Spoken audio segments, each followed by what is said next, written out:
Daily Devotionals with open hearts and open minds.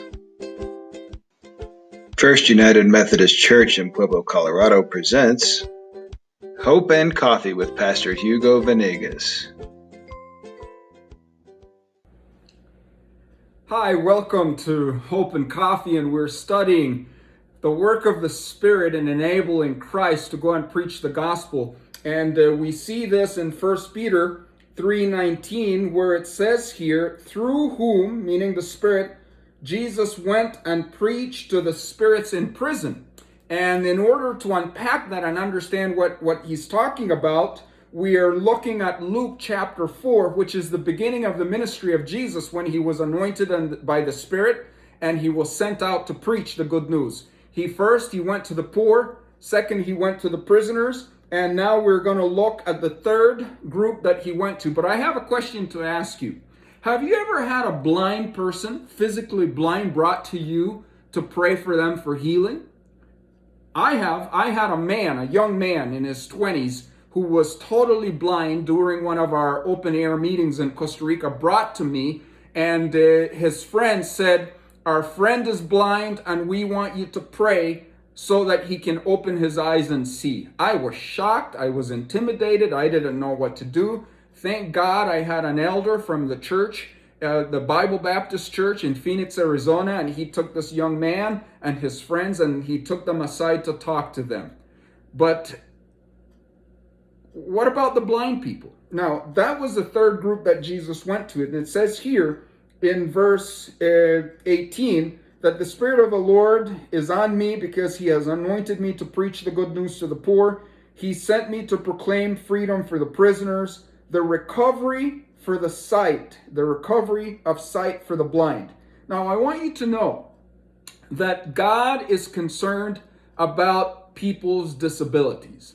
God is concerned about broken bodies, broken hearts, broken eyes, broken lungs, broken legs. And when Jesus started doing his ministry, he not only preached to people's spiritual needs, he ministered to people's physical needs. He healed the sick, he healed leprosy, he healed the lame, and he made the dead raised. And Jesus preached to the whole person.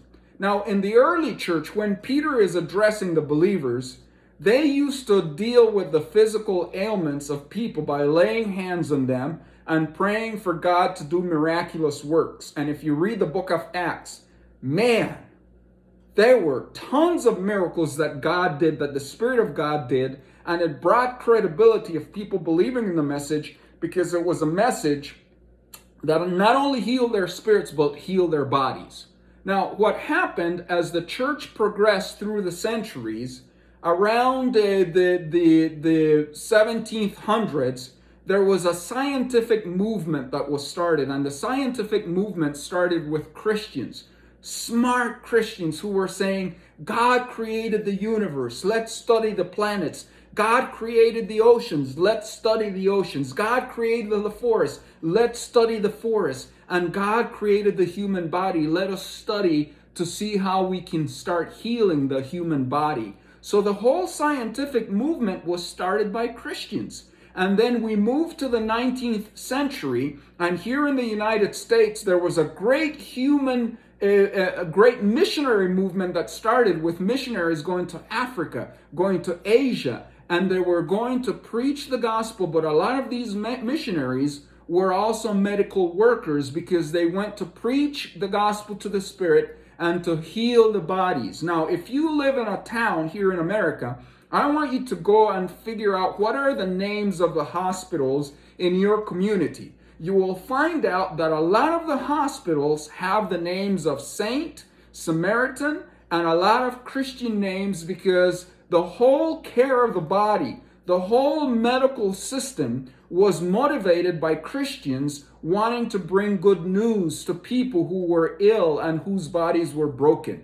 Now, we have forgotten about that as Christians. Today, we have a bad relationship with science. We have a bad relationship. We don't want anyone to tell us about vaccines. We don't want anyone to tell us to vaccinate our kid. And we have forgotten that historically, the Christians were the ones who started the whole medical enterprise around the world. They were the ones who started the whole scientific movement because they had brains and they had compassion, and they realized that Jesus was the one who sent them to heal the broken bodies of people, to bring sight to the blind.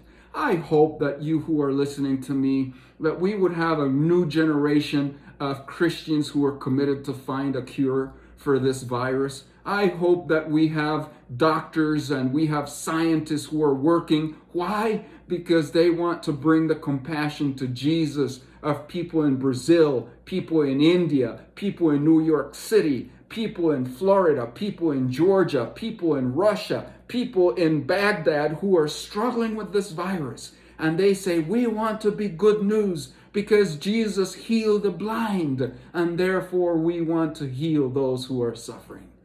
This is Hugo Venegas from Pueblo, Colorado. God bless you. Have a great weekend, and I can't wait to get back to our study on next week, Monday. God bless you. Thank you for joining us for our daily devotional, Hope and Coffee, with Pastor Hugo Venegas. If you enjoyed today's devotion, like or subscribe below. We also welcome you to join our family at First United Methodist Church in Pueblo, Colorado. You can visit our website at firstumcpueblo.org, and we hope you continue to have a blessed day. We'll see you tomorrow.